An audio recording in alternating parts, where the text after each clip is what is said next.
সিনেমার দৃশ্যের মতো অভিযান বীরভূমে তেল পাচার চক্রের আতুর ঘরে হানা পুলিশের উদ্ধার 14,000 লিটার অবৈধ ডিজেল।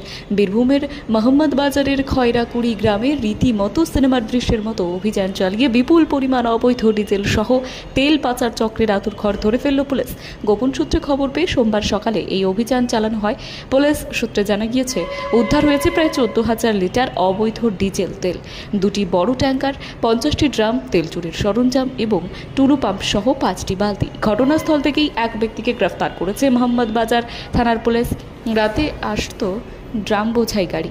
মোহাম্মদ বাজার থানার আধিকারিকরা গোপন সূত্রে খবর পান যে বেশ কিছুদিন ধরেই এলাকার অবৈধ তেল পাচারের অভিযোগ উঠেছিল। সেই সূত্র ধরেই বিশেষ দল গঠন করে খয়রাকুড়ি গ্রামে হানা দেওয়া হয়।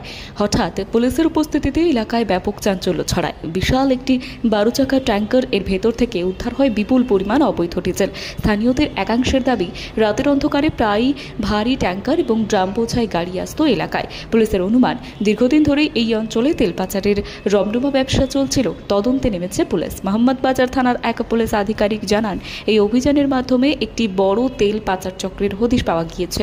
আমরা এখনো তদন্ত চালিয়ে যাচ্ছি। অবৈধভাবে সংগ্রহ করা ডিজেল কোথা থেকে আসতো এবং কোথায় সরবরাহ করা হতো তা খতিয়ে দেখছে। গ্রেফতার হওয়া ব্যক্তিকে জিজ্ঞাসাবাদ করে পুরো চক্রের সূত্র উদ্ধারের চেষ্টা চলছে। পুলিশের এই পদক্ষেপকে স্বাগত জানিয়েছেন স্থানীয় মানুষ। জেলা পুলিশের পক্ষ থেকে জানানো হয়েছে, এমন অবৈধ কার্যকলাপের বিরুদ্ধে অভিযান আগামী দিনেও অব্যাহত থাকবে।